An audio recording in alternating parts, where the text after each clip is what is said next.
Are you serious? Hey, this is How to Kill an Hour. Thank you in advance for killing some time with us. My name is Marcus Bronzy, joined again by the lovely, glorious, beautiful, sweet smiled, strong jawlined Billy, producer. What's going on, bruv? You alright, mate? Not too bad, mate. Not too bad. Nice. Good. I'm great, man. We're about to jump onto a Zoom chat with Danny Wallace, who is a writer, presenter, broadcaster, star of computer games and many. But beforehand, I just want to let you know how I've been killing time recently. I have been really frustrated with my fitness over lockdown. I've not been getting out and doing much other than runs, and I hate running. And this thing came up called Fit XR for the Oculus Quest, and it's exercise, but basically in a virtual environment. And I was like, all right, let's give it a go. And I've got to be honest, I had a proper good time. Now, basically how it works is you set yourself up with a little account, put in your details, and then you pick your workout and you use the Oculus handles to kind of punch and hit certain targets. And you also duck, bob and weave underneath targets as well. And Oculus kind of uses its spatial recognition to do so. Now, this sounds like it's something that is, cool, but I got to be honest, Billy boy, I had really good fun. Once I set my profile up real quick, I started with a little simple workout, and I was like, okay, getting into it. And then I realized there's loads of things to kind of help you get around it. Because when I started it, I was kind of like throwing a few punches here and there quite softly. But I realized the harder you punch, the more of a satisfying pop you get when you kind of hit said targets. And then I started getting into the music. And then I found these like hip hop workouts. And I was like, boy, this is really getting me going. And where I live at the moment, I've actually got neighbors below me. So if I was to stamp on the floor, that would annoy them. Say I was doing like a conventional workout, like, I don't know, what's that, P90X or something like that. P90X, or what's that one with Sean where he's like, come on, dig deep, man. Whatever, Insanity, stuff like that. I'd be running across the floor like, and you'd hear. I presume that would pee off my neighbors, right?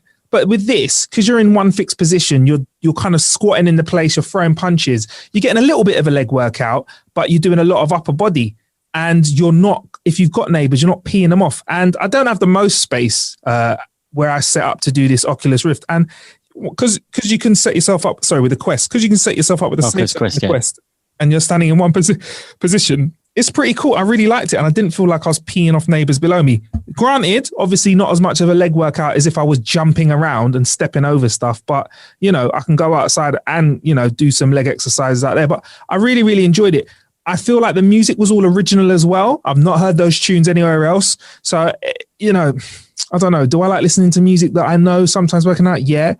Is it nice having original music? Yeah. And was it of decent quality? Yeah, it's bloody decent too. Plus, it sounds like an ad, innit? This ain't an ad, by the way. This is just I've been killing time. You get like the workout person, like the instructor being like, come on, dig, like, good workout, good speed, good whatever. That encourages you.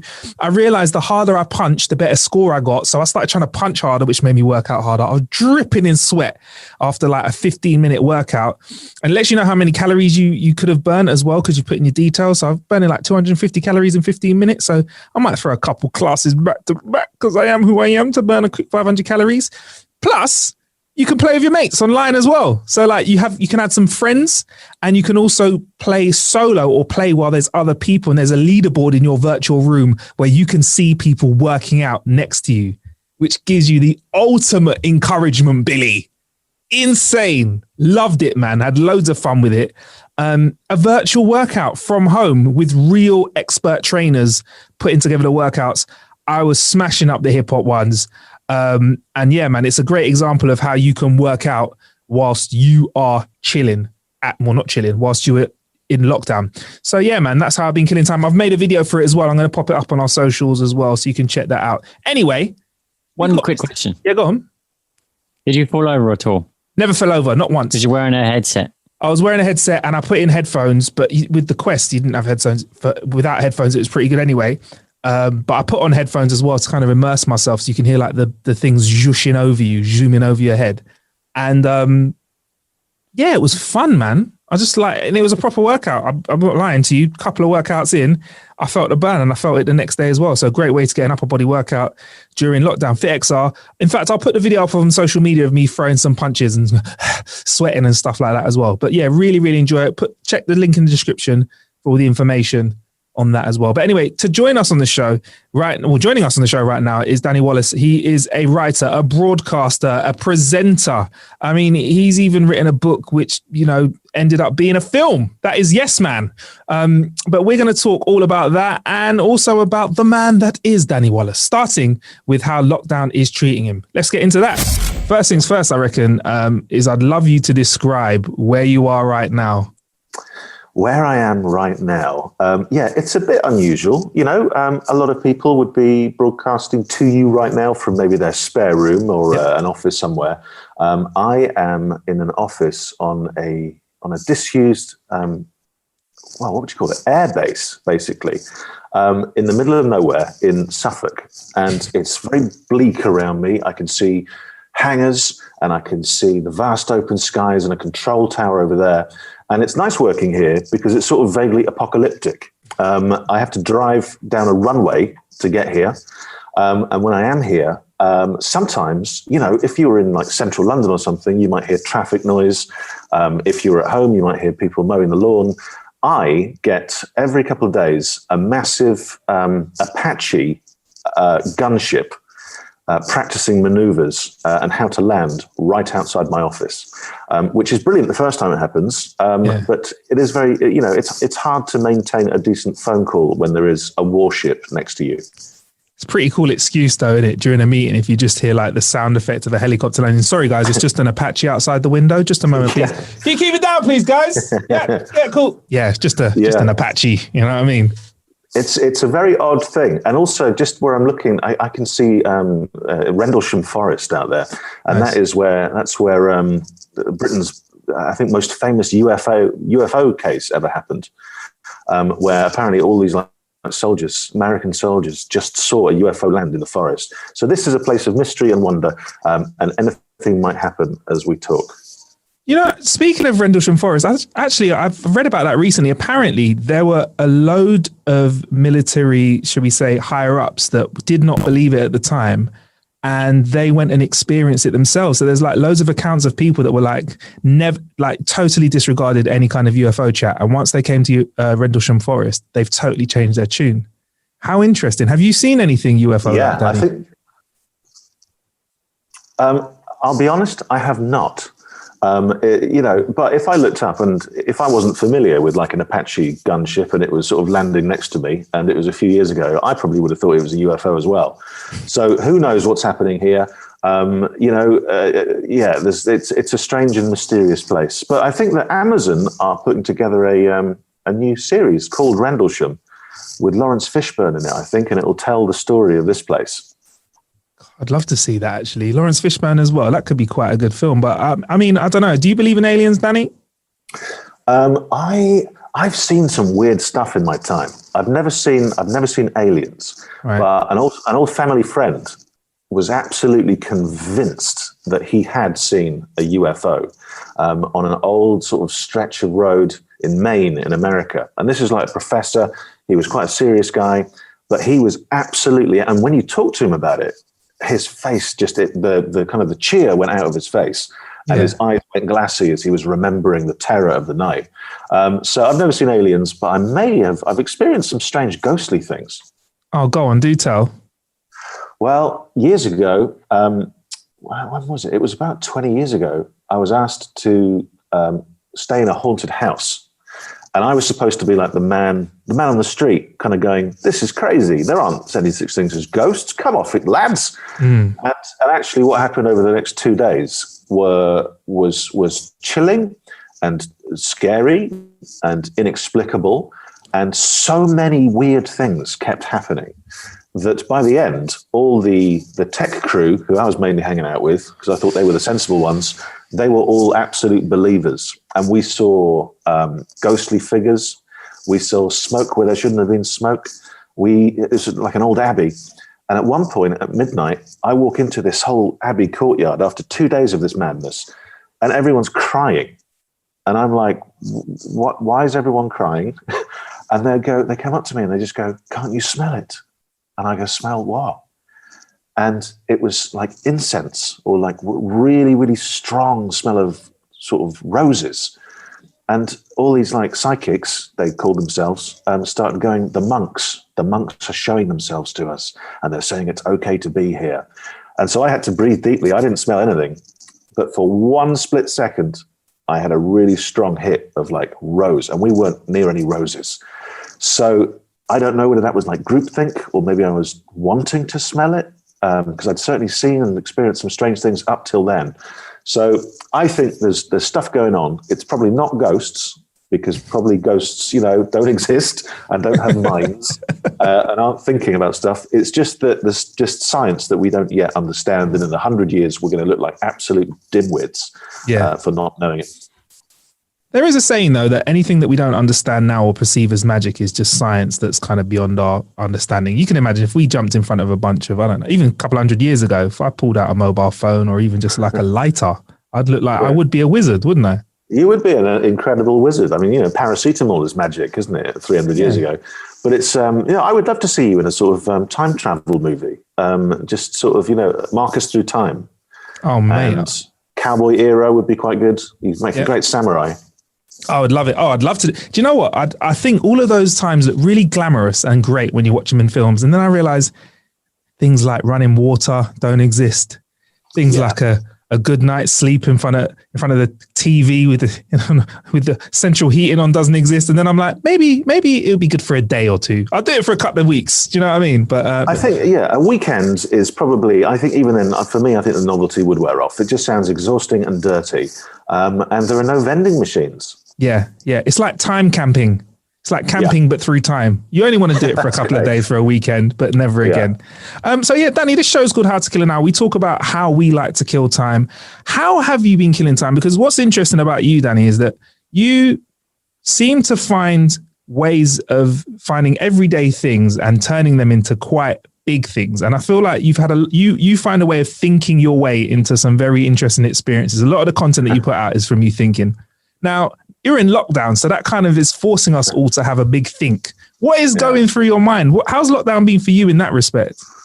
It was a novelty at first, and it was kind of a welcome novelty because you sort of, everything is always so fast paced and everyone's always doing things, and social media kind of convinces you that everything's happening all the time. Yeah. And it was really nice for a little bit for everyone to just go, let's all just shut up now and sit down and have a little think. And just all of us at once can agree not to do anything for a bit. Yeah. And for me, that was just wonderful. It was just like the days were stretching out. I was noticing things more. A lot of my job is noticing stuff. And, I would write like a weekly column.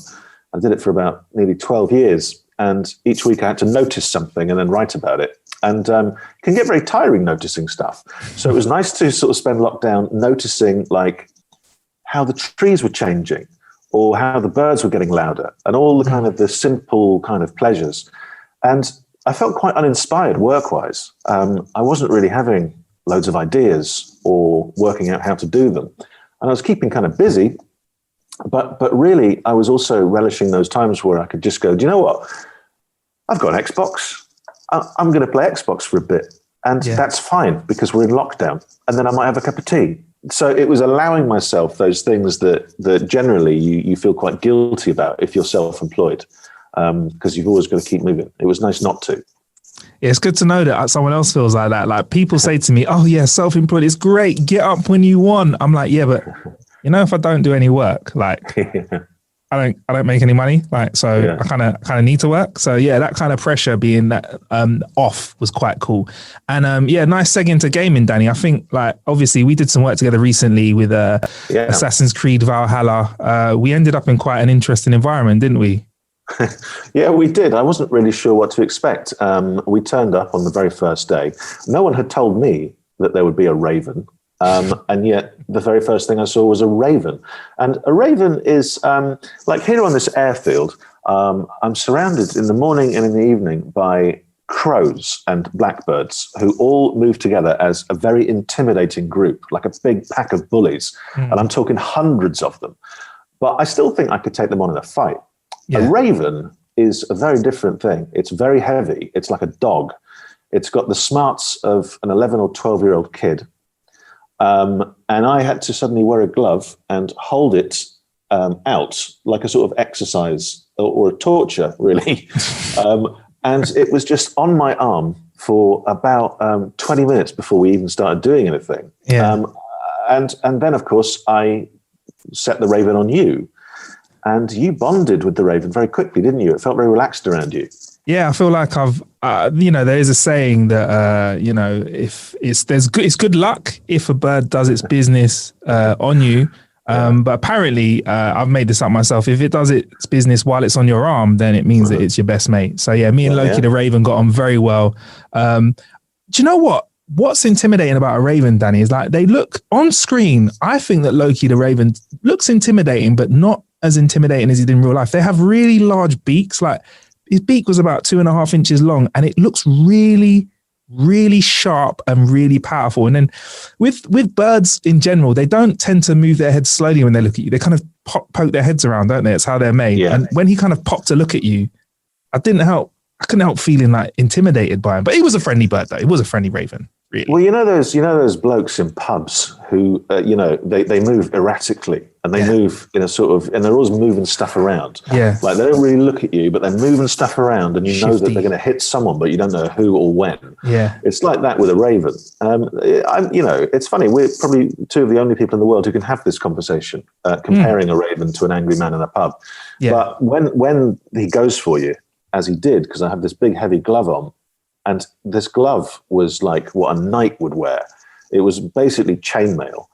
But when he was pecking away at that, you could feel it. And I did consider just wearing full chainmail. Yeah, it would have been very safe. And also, I don't know if you noticed, Danny, the snacks that they were giving him, they started off by saying, we'll just give him a bit of cheese, a little bit of they give him cat biscuits or dog treats because it's good for his feathers. But they didn't say this to us, Danny. They were feeding him bits of chick. Like they would pull out a little chick's leg and pop it on the side. I'd be like, "What are you feeding there?" Just a bit of poultry. I'd be like, "That's a small bird's leg," and he was happily eating away at that. I did not know that. As far as I was concerned, it was Dairy Lee Dunker's Baby Bell. Yeah, that's what I thought. No, I saw bits of bird being fed to him. But yeah, we went out and spent the day kind of being Vikings. I was throwing axes around and forging swords, all for Assassin's Creed Valhalla, which is obviously a game franchise that you've been involved with for a while. I know you've told it a million times before, but the story of you kind of getting involved with Assassin's Creed is quite interesting, Danny. Do you mind dropping it for us again? Of course.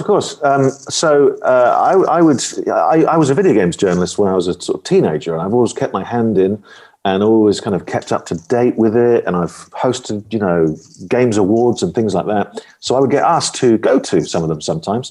And when I grew up, there was a kid called Mikey. And from sort of 7 years old, we would play video games together. Sega Master System, a bit of Nintendo. And he obviously kept going for years and years. So when I get invited to these things, I always phone up Mikey and say, get on the train from Loughborough. You're going to the BAFTAs or whatever. And so he came down and we went to the BAFTAs, and then he ran off chasing after some developer that he really wanted to talk to. And I was just standing on my own, and a man came up and said, hello, I like your stuff. I'm from Ubisoft. We're working on a game, and I think there's a character in it that could have been written for you. And this was a guy called Manab. And I was like, well, cool. If it's written for me, or it feels like it is, then obviously it's very heroic. It's going to be like an action star, something like that. So I go off to some little room in Soho and I have to sign a thing saying I won't tell anyone about it. And then there was some script, and so I read it, but I did it kind of in my own way and ad-libbed around it. And then they told me it was Assassin's Creed 2. And I was like, oh, okay, because Assassin's Creed, that's a thing. It's a proper thing. This isn't like a tiny thing. And before I knew it, there was people with cameras taking pictures of me from all angles. And then suddenly this character, which was going to be, so Sean Hastings is a historian. He's quite sarcastic. He likes to make fun of you. He's British. And so I sort of did it the way I thought I would do it in my head. He was originally going to be quite a dandy, and I think it was even a concept drawing. He had a cigarette on one of those long 1920s cigarette holders, things like that. Very eccentric. But in the end, we just started doing it the way I'd done it, and so Assassin's Creed 2, and then Brotherhood, and then they started to bring me in on the writing, and particularly with something like Syndicate, which was all set in London. They didn't want loads of people walking around going, "God blimey, governor, I'm going to be eating with spotted dick today," as in the dessert, quite clearly. Yeah. So I was able to get involved with that and put some jokes in and make sure that not everyone sounded like they were in Agatha Christie sort of, or Dick Van Dyke or something. And it's just carried on. And every time they give me a script, I'm sure that I'll open it and it'll be the one where they kill Sean. But he has survived for 11 years, I think.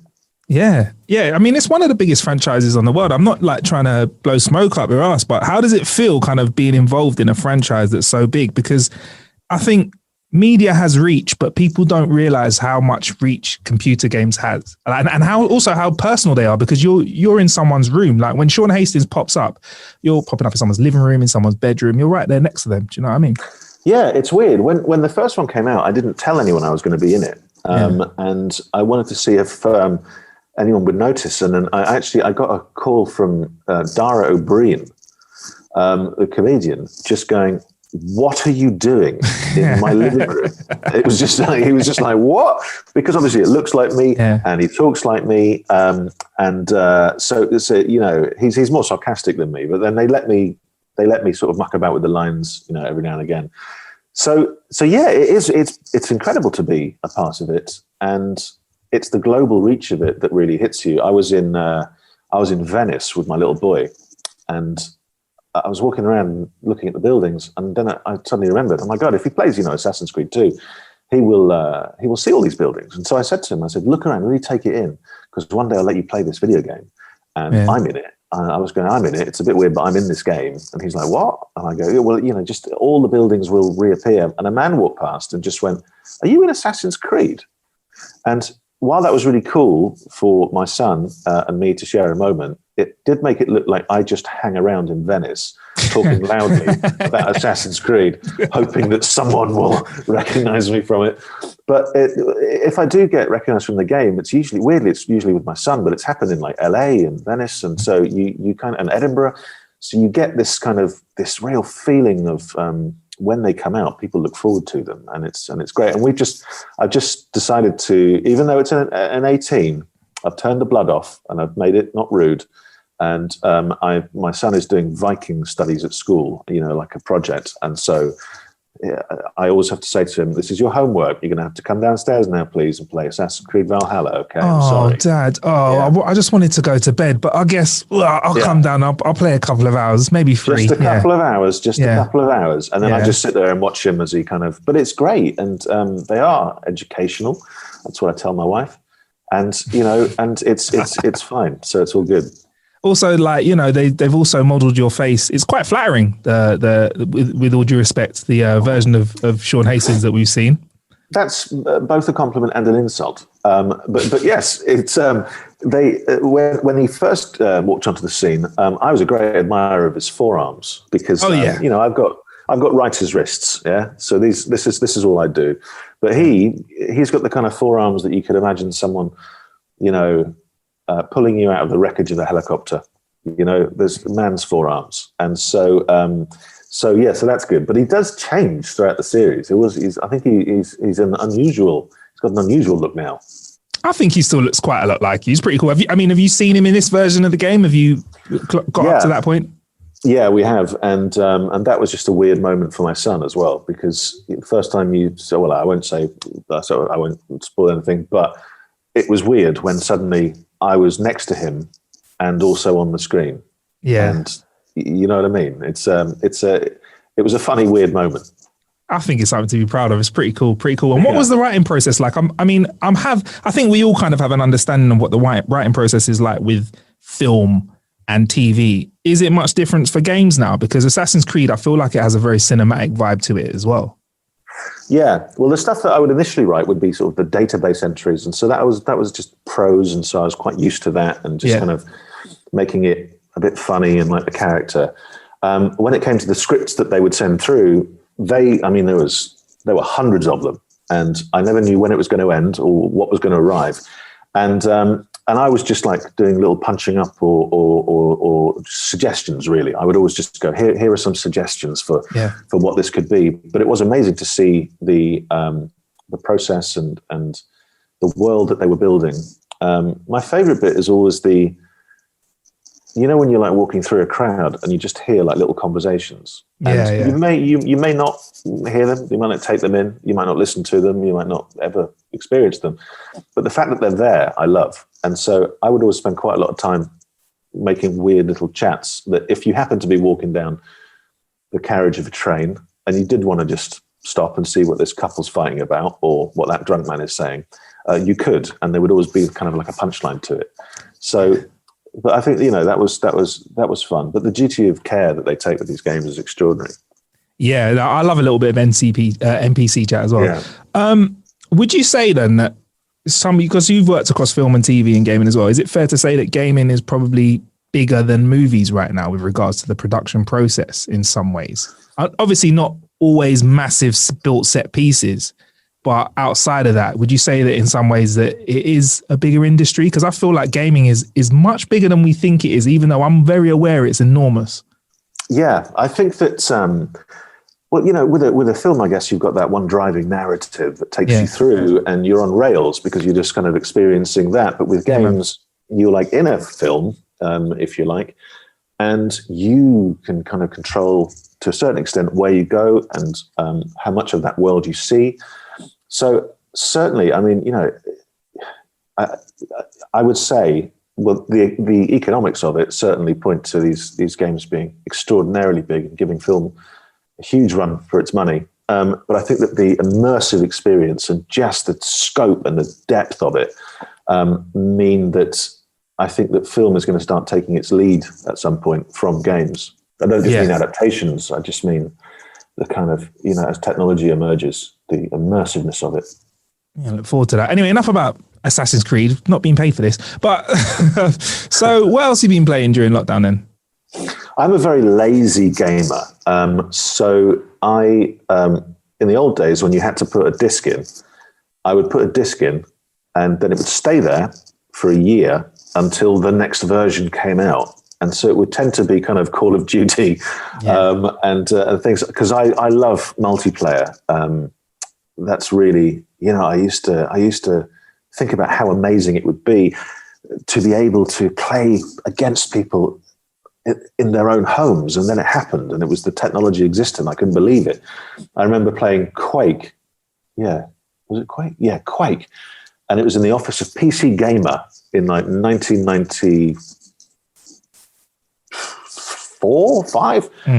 And instead of going out to the pub outside on a very sunny summer's evening, we all just waited for it, work to be over so that we could just stay there and play Quake.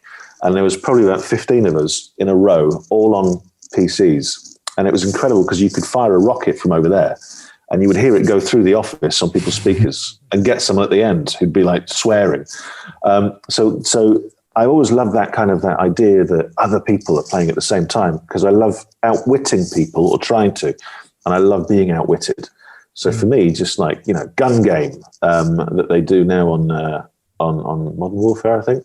Yeah. That for me is that's great. Little mini games where you're just up against someone else. Yeah. How about Verdansk? Have you been jumping into the Warzone then?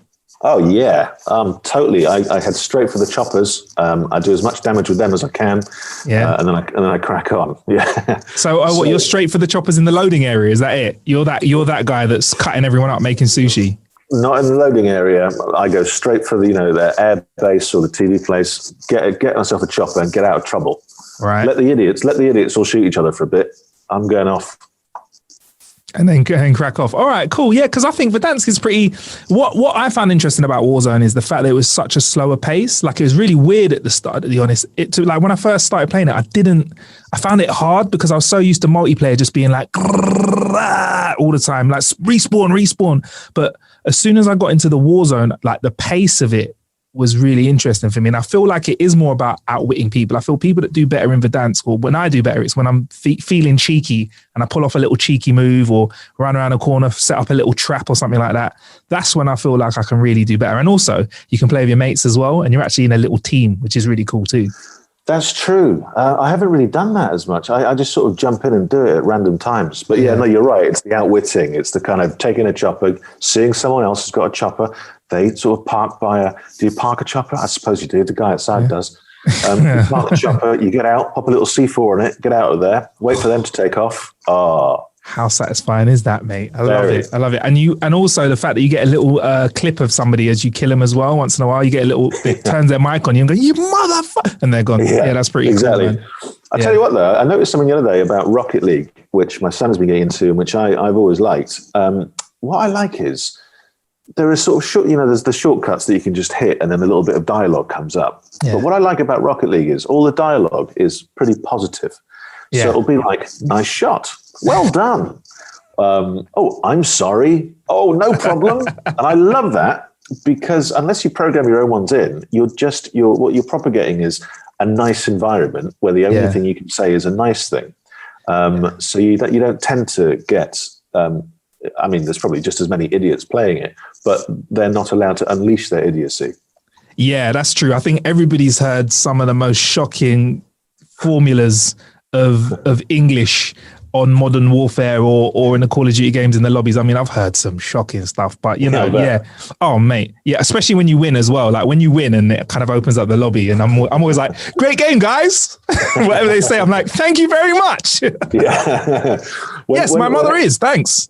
Yeah. When Xbox Live first came out, I used to do a thing where if a mate was playing and I was sitting next to him, I'd put the headphone on, even though he was playing. And then in the lobby, I'd just be going, okay, welcome everybody. This is an Xbox moderated game. I'll be commentating today. Let's go. And then as we'd go, I would just commentate. And I'd be going, just whatever came up on the screen, I would then read out. And it's just like... Baba Ganoush manages to best Marcus Bronzy. That's 5 points. Charlotte Abrams has managed to kill the table leg. Excellent explosion. And then people are just like, is this real? So they just thought that, someone had employed an Xbox commentator, which I still think would be great, but very hard because there are billions of games going on at once. Do you know what you were on to? You know what you're doing, Dan? You were doing Twitch before it was Twitch. That's what you were doing. Yeah, I was. Yeah, that's what you were doing, man. For no money whatsoever or any fun apart from that. Speaking about rudeness, though, Dan, I did read your book, Fuck You Very Much. And I reread it before we had a chat because it's interesting. You spoke about rudeness there, and rudeness is something that's all around us. And I feel like I have a hypersensitivity now because I've reread the book. Yeah. I do find it interesting that you managed to write, 90,000 words on the art of rudeness and how it's kind of grown into something real big, a really big, interesting subject that kind of affects loads of industries. But before we talk about that, like, how did this book come about? Because I think it's a great story. Well, it should have been. It should have just been a TripAdvisor review, and it was. And I'd never written a TripAdvisor review before, but I joined TripAdvisor because I tried to buy a hot dog one day, which should be very easy. You go to a place that sells hot dogs, and you say, "Can I have a hot dog?" And they go, "Yep, here's your hot dog," and you give them the money, and it's done. And it shouldn't be memorable in any way. And I tried to buy a hot dog, and it went very wrong. And it was as if when I'd walked into this hot dog place, a hot dog specific place, that I'd done something wrong just by turning up. I'd annoyed the woman whose only job it was to make the hot dogs for the people who want the hot dogs. So it's a very easy transaction, right? So I go, can I please have a hot dog? And it's already, I can see her bristling. I'm just very politely standing there. And I have to stand outside because she doesn't want people hanging around inside. And I sort of creep in after 20 minutes and I'm like, is the hot dog nearly? And I'm just annoy her more. And she keeps telling me there's other people ahead of me. And she says these weird insults, like a pushy customer, because I'm trying to see where my hot dog is. And she's saying things like, you're probably the type of people who'd queue for 20 minutes for fish and chips. And I didn't know what that meant, but it sounded very insulting. And so I waited and I waited and I waited. And a hot dog should take, 5 minutes? I waited and I had to pay up front. That was the thing. I couldn't leave. I waited an hour and a minute and there was still no hot dog. And so that's when I thought, I'm going in. And so I went back in and she was not happy. And to cut a long story very short, she ended up throwing my money back at me, and I'm scrabbling about on the floor picking it up, so emasculated. And I ended up being ejected from the diner and essentially told not to come back. And I'm outside, and I'm thinking, what the hell just happened? Like, did I do something there? Did she? I'm pretty sure it was her, but maybe she's pretty sure it was me. And I did something really weird, like a day or two later. I was driving past the same hot dog place, and it was closed and it was empty and there was no one around. And I found myself as a grown man flipping off a building, an empty building, because I had to do something with this thing. Because when someone's rude to you and you feel it's unjust, you feel that they have like stamped on you or they have just pushed you down and disrespected you. And there's nothing you can do to kind of reason with them or get it back or make it better. And so you end up doing things like flipping off a building. Or, as I did, writing a TripAdvisor review. And as I started it, this thing that should have been 200 words sparked loads of questions in me. And it turned into, as you say, like an 85,000 word book, all about rudeness, about what happened that day between me and that woman over that hot dog, how it could have gone better, whether I had done something wrong, whether she had. And I talked to politicians and I talked to NASA people and psychologists, trying to work out from every angle what happened that day and how it happens to everyone all the time and what we can do to make it better. So yeah, it was a book that shouldn't have been written really, but one that was so cathartic to write, because I do feel that the world is getting ruder and worse. Certainly the last few years, maybe there's a tipping point now where we're all realizing. But it certainly led us into a world of division with Brexit. It certainly led us into a world of division with Trump. It certainly split most good countries in the world into two. It certainly weaponized rudeness. It turned people who don't like rudeness into snowflakes. It turned people who, they say, oh, I'm only being honest. I just tell it like it is. Oh. And I'm like, well, don't then, because you sound like a dick. Yeah. And then, so it was kind of that, and online and social media and reality shows where we celebrate people for mocking others. It's all pervasive. And so I thought I want to take it on and tell it to shut up. And even you just telling that story about the hot dog, Danny, I can feel the anger. Even though, it's quite a while back now, I can still feel like that anger in it. And that's the kind of dangerous thing about being rude, is that it can sit with someone for such a long time. And you really do cover about how anger is changing the world a lot, really. And one of the most interesting things is kind of how long people hold on to things for. Because I could even tell then when you were telling that story about the hot dog, even though it's relatively trivial, and I presume that other things that have made you angry or even angrier over the last few years have occurred. But you're still really, I can still see that you're really pissed off about that hot dog. And that's interesting about anger, that little things that happened years ago can still really keep you peeved. Oh, totally. I mean, I've been past that place and so much has happened since. And, I feel that I've won the argument by writing the book and proving beyond all doubt. Yeah. Well, I won't spoil it, but, we do find out at the end how the British public would have responded to such a thing. Oh, yeah. And I commissioned my own, this is the extent I went to try and win an argument. I commissioned my own national survey about public attitudes towards hot dogs and how long they should take. So the public's very much on my side. I'll just say that. And yet I find myself, if I drive past that place, still sort of willing it to fail. and I'm a man, I hope, of some generous spirit. I shouldn't really be thinking that. It's done now. I've written the book. And yet I'm still like, you're a very rude woman. Yeah. But I don't know. You ever thought about gifting them a book, like once a year, just posting a book through a letterbox? They don't know it's about. I'm sure that with the amount of sort of press I did about it, and I'm sure that someone they know must have read it and must have gone, that sounds like a bit like my friend's place. Yeah. Because I kept it vague, but if it was about you, you would know. But no one else in the world would really know unless they knew you very well. So, so maybe they know, maybe they don't. But they certainly wouldn't want to put their hands up and go, I think this sounds like me. This is what I do. So is there anything that is small that annoys you day to day still? I'm curious to know what annoys Danny Wallace. We know that hot dogs taking an hour and a minute to be made and rudeness from the person serving it to you makes you pissed off. What peeves you off? Because I get pissed off when people call me Mark. Like, I never gave you permission to shorten my name, especially if I feel like you're saying it with a K. I feel like I feel like I can tell the difference. If you're saying it with a C or a K, I can tell. But that annoys me when people shorten my name. Because I think I called you Dan when we were working together, and I was like, "Sorry, Dan, did I call you Dan without asking you?" And then I asked you. Do you know what I mean? Yeah, I don't mind that at all. People can call me, any variation of that. My name is Wallace, and people always call it Wallace. So now you're panicking, going, "What did I say in the intro? Did I say Wallace?" I just want you to know it's fine, whatever happened. But no, it doesn't. It doesn't really bother me. The things that really bother me tend to be thoughtlessness, disrespect, rudeness, arrogance, all those things where you can't. It's all to do with empathy. I think that's what rudeness is really about. It's about a lack of empathy, about an inability to see how your behavior is affecting someone else. And I think that is just something that I have always felt since a child, really.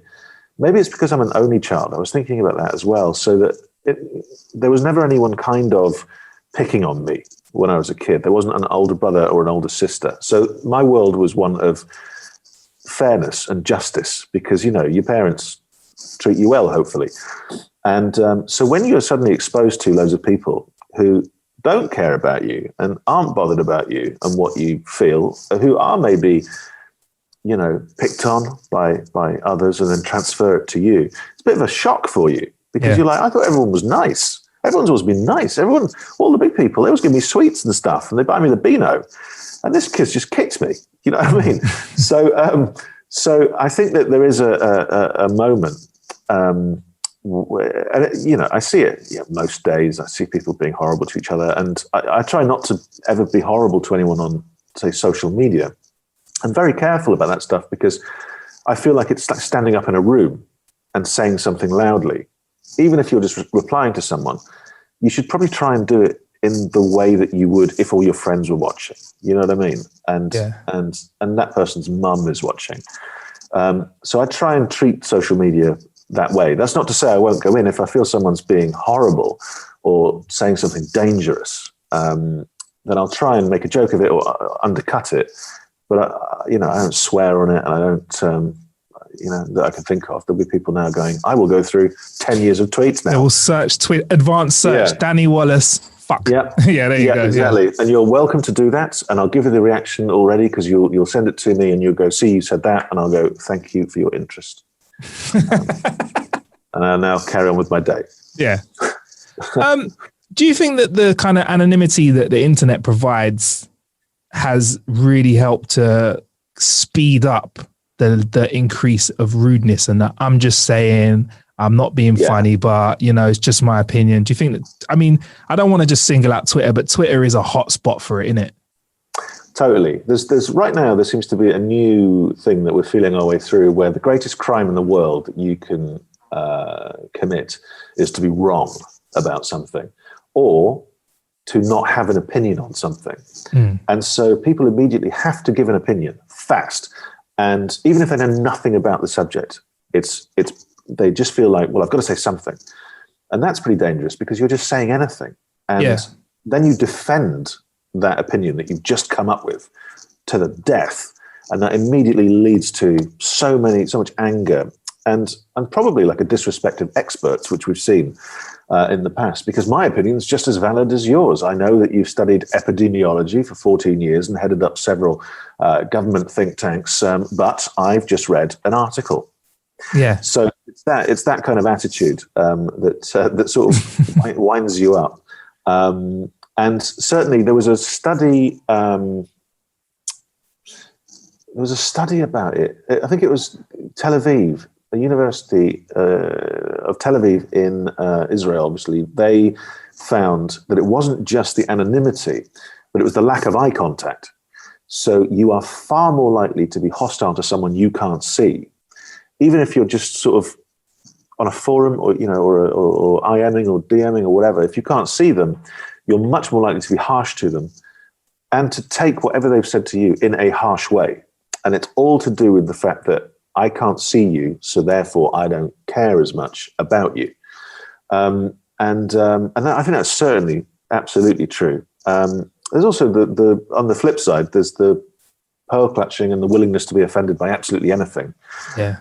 Because then that puts you in a position of moral superiority over the other person. You can just go, well, yes, you may be correct, but the way you put it has really hurt me, so therefore I win.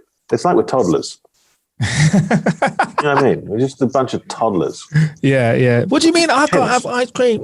Yeah. I mean, I found that it's kind of leaking into everyday life, Danny. I don't want to feel like we're putting the world to rights now, but I had a conversation day before yesterday. We recorded this, and a very close friend of mine said, "So, vaccine." Because at this moment in time, when this podcast is being recorded, we have a couple of vaccine options that the government has said is 90+% successful, and at this moment in time we may be getting a combination of these distributed across the UK at some point, right, Danny? That's where we're at right now, I presume. Yeah, cool. And they were like, "So are you getting a vaccine?" And I was like, what do you want to do to my man? And they were like, "Well, I don't think I want to get it." And I said, "Well, how about this? How about you wait and find out what one we're going to get, apparently, or what one's being offered, and then you don't do any news research. You go online, you try and read up about it and find out about it." I couldn't have said the worst thing. I felt like I just told him he was an idiot. Like they were "Oh, why are you trying to patronize me?" I'm like, "I'm not, because I'm going to do the same thing. I'm not a medical professional. I'm going to call all of my mates that know about it. I'm going to call nurses. I'm going to read up, and then I'll make a decision." I feel like people feel like there's this need to side on stuff immediately all the time, and I can't be malleable, or I can't be, I can't not even have made a decision yet. I have to know. It's like they got offended because I wasn't willing to, or not willing to take the vaccines that are going to be available to us. So they don't want to chat. They just want your allegiance, and they want to feel like they're smart. And so by you immediately just going, "Oh, I'm going to wait and sort of see, I'm going to make my mind up," and that is an affront to them, because they want an instant opinion, just like with social media. And I think the vaccine, it's not a trick, right? This isn't like, it's not some weird trick that everyone's got together. There's 3 different companies, and it's like, let's all play a trick on everybody. And then insert a microchip, millions and millions of microchips into people without anyone telling anybody else, or it leaking out. And somehow this microchip will, I don't even know what it's supposed to do. What does it do? Turn your body off? How will that even work? What technology are we talking about here? And why?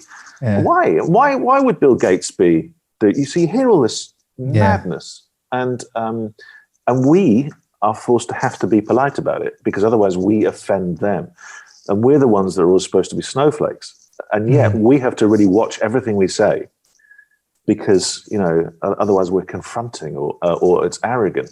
No, it's not a trick. Make your own mind up. But vaccines traditionally have done wonders for the world. And this one has been developed quickly because there's a pandemic, and because, so much money's been put into it and so many minds, because this is a very dangerous time.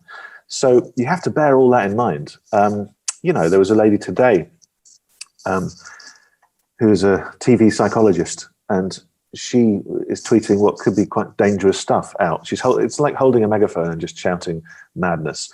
And it's not a bad thing to be wary of the vaccine, but it's also crazy to think that this is a giant evil prank. Yeah, I mean, for those that think that it's like for tracking us, I was like, you know what? If anyone really wanted to track us, what they'd do is yeah, exactly. I was like, it's funny when you see people kind of on Facebook talking about conspiracy theories about people taking their data. I'm like, you're doing it on the one online program that has so much data on you. yeah, exactly. You know, it's absolutely crazy. But yeah, man, I think a year ago I was researching a book because I was going to do a book about lies and conspiracies and how they spread and what they mean, and I had to stop because I was looking at what was going on and I was seeing these things becoming mainstream.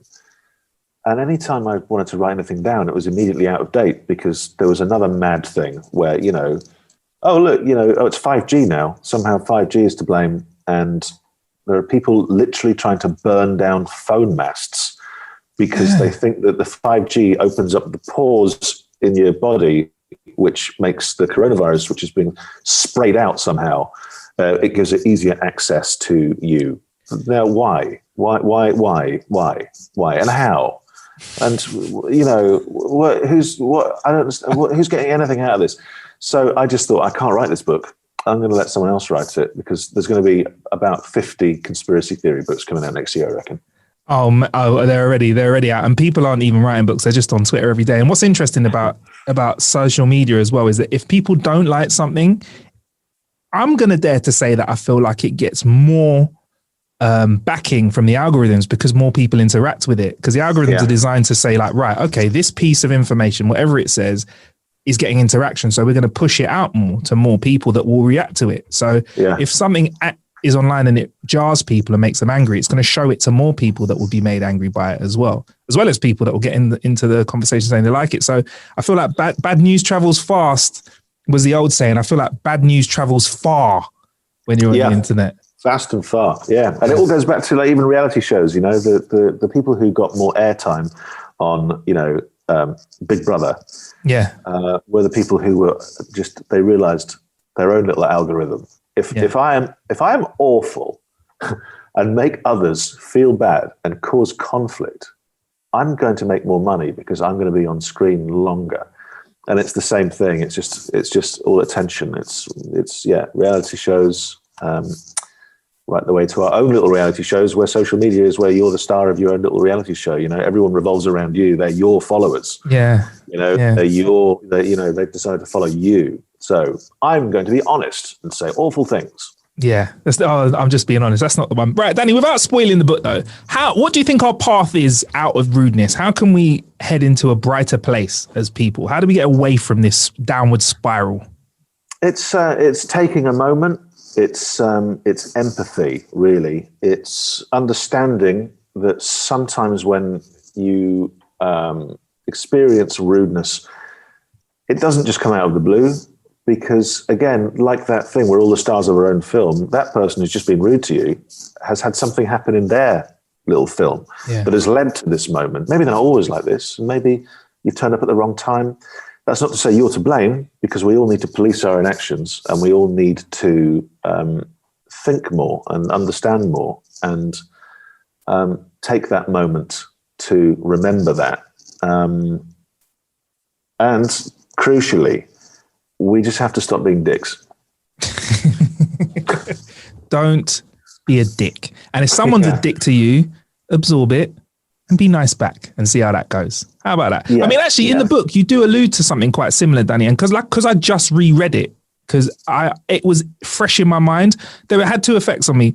I was noticing rudeness more, and you do say that once you're talking about this subject, you are primed to feel like there is more rudeness. I noticed that twice on the day that I started reading it, people were walking very close to me when there was a lot of space on the pavement, which I found was unacceptable at this time. Yeah.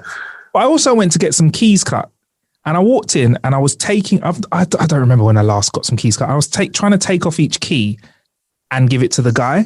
And say, right, can I have one of these? Two? And I was really struggling because I had cold hands. And he went, and I went, can I have one of these? And by the time I went to the second one, he goes, all right, well, let me know which ones you want, because I'm only going over to the machine once. I thought, how about you go over 0 times? Yeah. What is that? I've spoken with the confidence of a man who thinks that, there's going to be 1 million people getting keys cut today. I mean, how many times do people get keys cut? And he's like, well, this is the only customer I've had in 14 months. So it's like, I might as well abuse him. Yeah. I was like, key worker, yeah? Well, yeah, whatever, mate. So I kind of like just gathered myself a little bit. And then he said to me, I can actually do the keys without you taking them off the ring. So I just gave them to him and I said, I'll have what I want. And I thought, you know what? Let me try and kill him with kindness. And I thought, what can I say? And it was a key shop. It was a Timpson's. They also do other things like, shoes and bags and repairs. And I said, oh, I love the smell of leather, I like the smell, because I actually genuinely do like the smell of leather, not in a kinky way, just in a normal, regular, it's nice. Sure. And then there was a customer that was standing 2 meters away from me at the back of the shop. She went, yeah, me too. And then the guy started cutting and we went, all right, why don't you just come back in 15 minutes when I'm all done or whatever? And in my head, I was like, 15 minutes, but whatever, let's not get into a debate about how long it takes to cut keys. Went out, got a cup of coffee, came back in, and when he gave me the keys, he's like, it'll be like whatever and £4.50 at the end. And he went, do you know what? Just call it a flat. Let's knock the £4.50 off. And I was like, maybe. Wow. Maybe, because I killed him with a bit of kindness. I saved myself £4.50. Now, I'm not saying it made me feel better, but I had some more pounds in my pocket. Just saying, being kind and not rude can save you some money. So thanks for that, Danny. Appreciate that. Not at all. I just hope he didn't take a copy of your keys and he's right now just at your door. Just trying to get in. Shit, didn't think about that. just the way of looking at it. No, I'm sure he's not. No, that's really nice. And what you did there was you took control of the contents of the shop. He created a bad atmosphere. Yeah. For whatever reason, it is hard to get keys off these things. He must know that, but then he probably sees it every day. And you then reset the context, and you took control and went, I'm going to make this about how nice this place is. And someone else backed you up, and it kind of shamed the guy as well into being like, these seem like normal, nice people. And I've come across as a bit of a douchebag. So that's a brilliant way to do it. Great technique you've done there. Yeah, man. And obviously save myself some money as well. So I'm cool with that too, Danny. Interesting thing though, you said you were writing a book about was it lies and conspiracy theories and stuff? So it was going to be about lies, because we're all politicians, and it's just been like turning on a tap recently, and it started that way. And then I thought I'd broaden it out to the world of conspiracy and how that happens. But there was just too much. Interesting. So because I feel like with each of your books, you kind of whatever content you put, I feel like you really dive into a hole and you really commit yourself. Do you find, because you have I feel like you have a lot of these ideas, do you kind of test the water a bit? And if it is something that isn't quite right, do you knock it on the head? Is that how you kind of get through these ideas? Are there various experiences like the hot dog situation or someone telling a lie or something like that? And you're like, oh, maybe I could write a book out of this. Or is it just more spontaneous than that? It tends to be, there are things that have gone, nowhere, but they tend to be just things that they just feel sort of complete. So you'll just try things, and you'll just, I've sort of always had that within me. I remember once when I was a kid, there was a long, boring summer, and I just thought, today I'm going to try and write the worst joke I can and see if I can sell it. And so I wrote this joke that didn't work on any level, and it was as follows. It was Inspector Poirot says, there is something fishy about this case.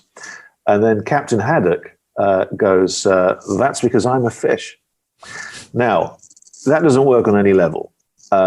Inspector Poirot, yes, fine. But why is he working with Captain Haddock, who I think is from Tintin? There's a Belgian connection, but not much else. Also, Captain Haddock is animated, and Captain Haddock has just said, that's because I'm a fish, but he's not a fish, is he? He's a man who's got a fish name. So none of it works. But I thought that's why it works. So I'm gonna send it out. Hallmark Cards wrote back to me to tell me that they were very impressed with the standard of my work, but sadly there were no openings as yet. I think it got read out on the radio, and then the best thing, I got a letter back from my. Actually, there was a guy who used to host Countdown called Richard Whiteley, who was very angry that I'd sent him this joke, and he wrote back to me and he said, your joke is lousy. Yeah, and he underlined it.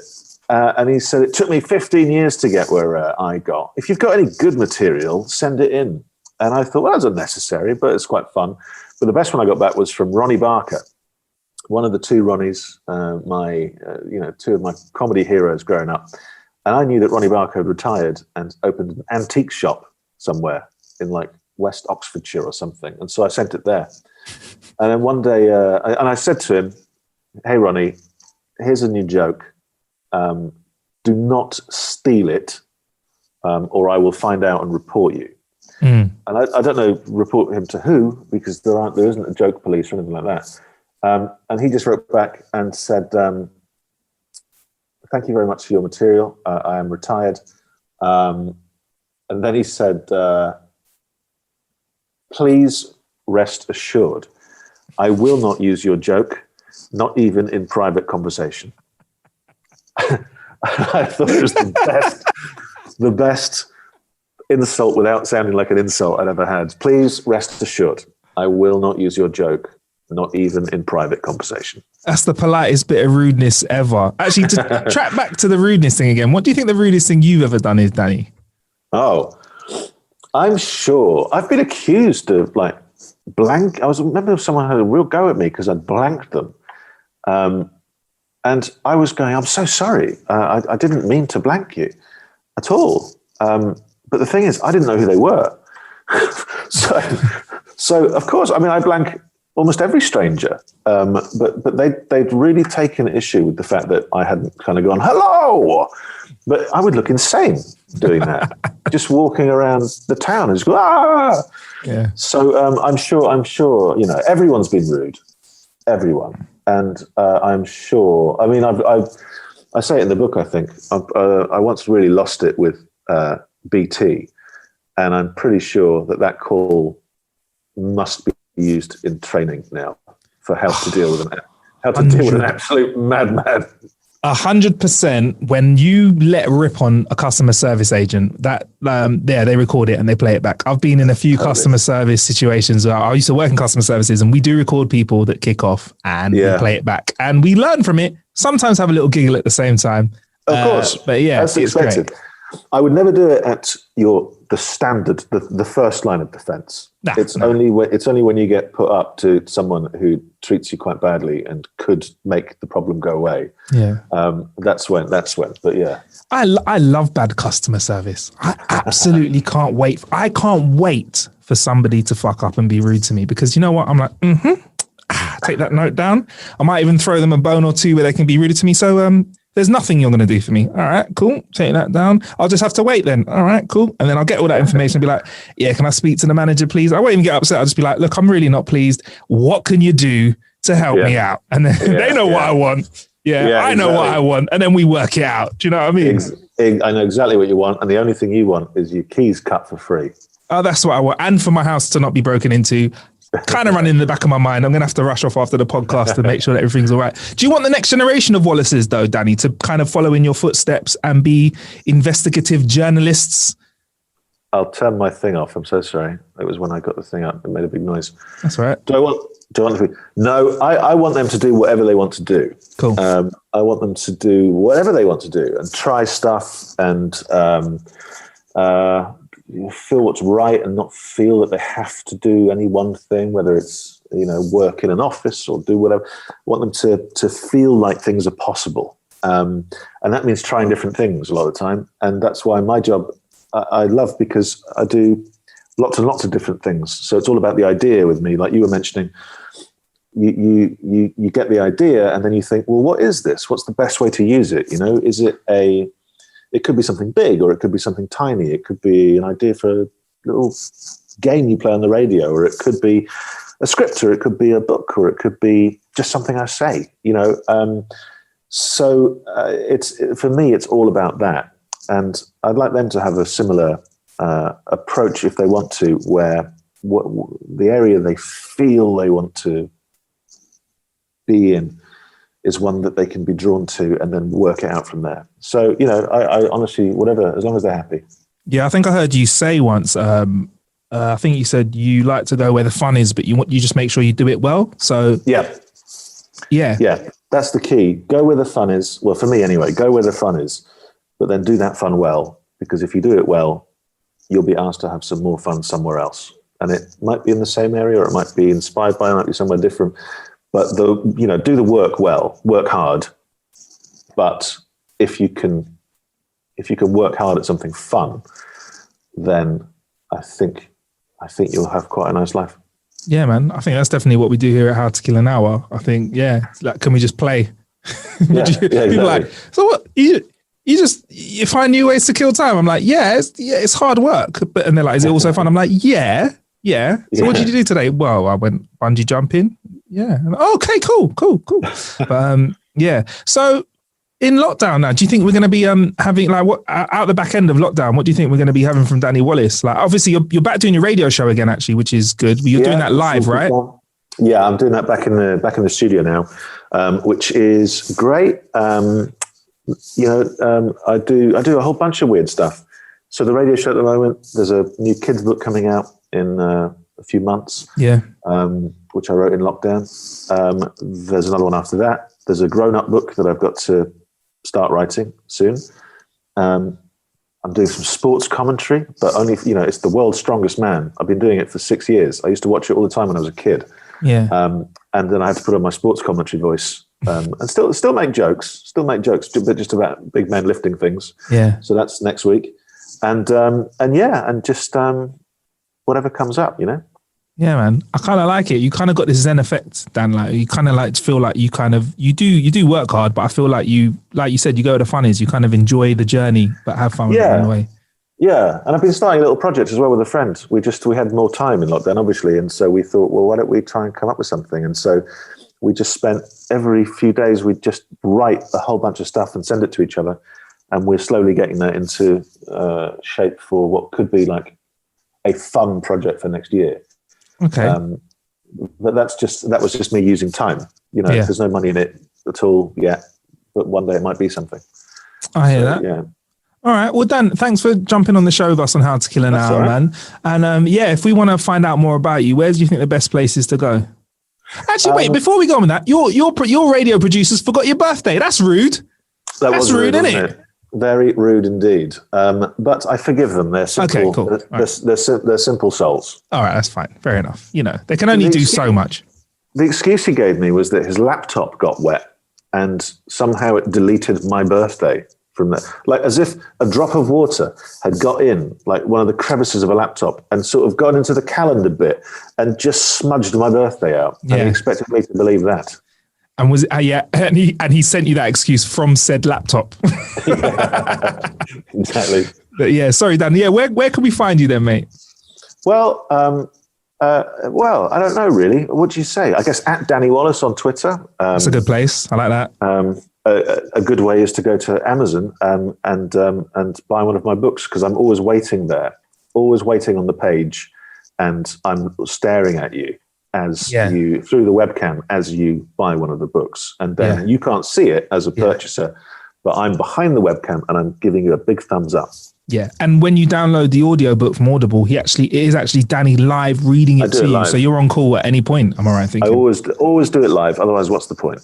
Yeah, hey, it's really good. But thanks for joining us on How to Kill an Hour, Danny. And man, I guess I'd love to catch up with you. When you've got more stuff out, which seems like all the time. So it might be sooner than we think. If you don't mind joining us. Of course, I'd love to. It's been a pleasure. All right, cool. He's a nice guy, though, isn't it? That Danny Wallace. Yeah, he's a funny dude. He's good. I like him. Yeah, man.